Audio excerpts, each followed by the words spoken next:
Hi everyone, welcome to Financial Tip Tuesday with your go-to personal and business finance coach. So for today's tips, I'm going to be sharing with you something I think it's important to think about down the line. And we've been talking about pre-planning and saving and talking about the things that you can do to have peace of mind and financial freedom. Okay, and in terms of retirement, I think depending on your age bracket, your goals and things you can do to actually save for retirement should look a little bit different. And so I'm going to be sharing a couple of tips with you all based on your age bracket. So let's start with the 20s. If you're in your 20s, this is when you're starting to make adult decisions, hopefully. Okay, and I would recommend that this would be a good time for you to sign up for that pension plan or retirement plan.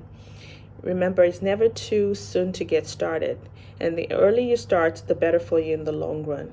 So this is when I would recommend actually signing up and starting a pension plan. Along with that, because you're young, you're in your 20s and you have quite a while before retirement, I would recommend that in terms of your asset allocations and investments, this is the time where you can be a little bit more adventurous or a little bit more aggressive with the type of investments you make.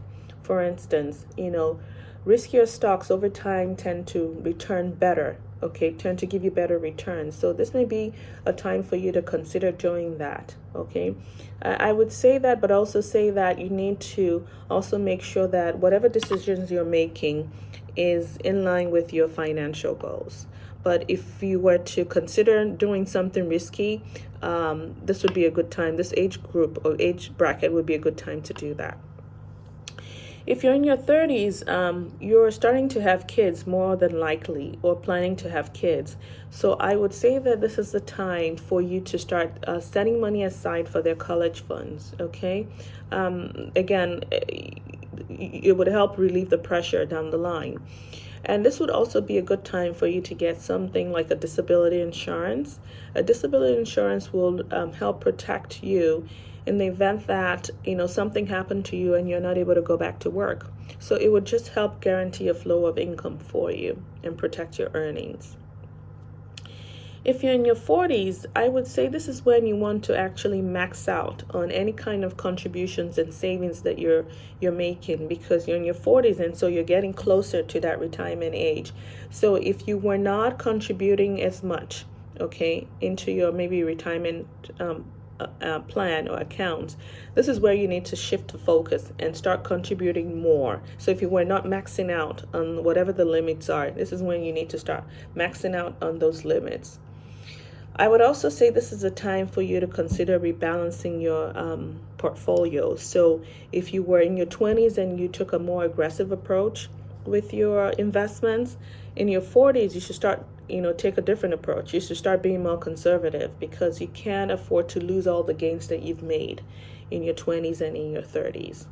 Okay, and then in your 50s, this is when I think that you need to actually start planning for your exit from the workforce, that is, and really start looking at when you actually want to retire, when you're actually going to be able to retire.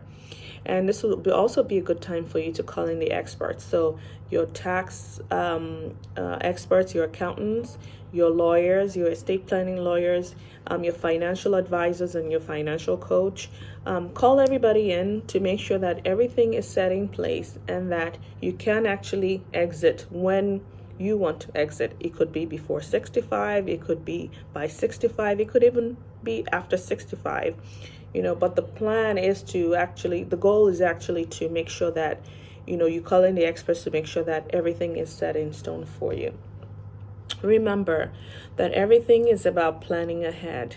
And really, the secret to getting started or getting ahead is really getting started. So I hope that in everything that you do this week, you take that into consideration. And I hope you enjoy the rest of your week. Bye.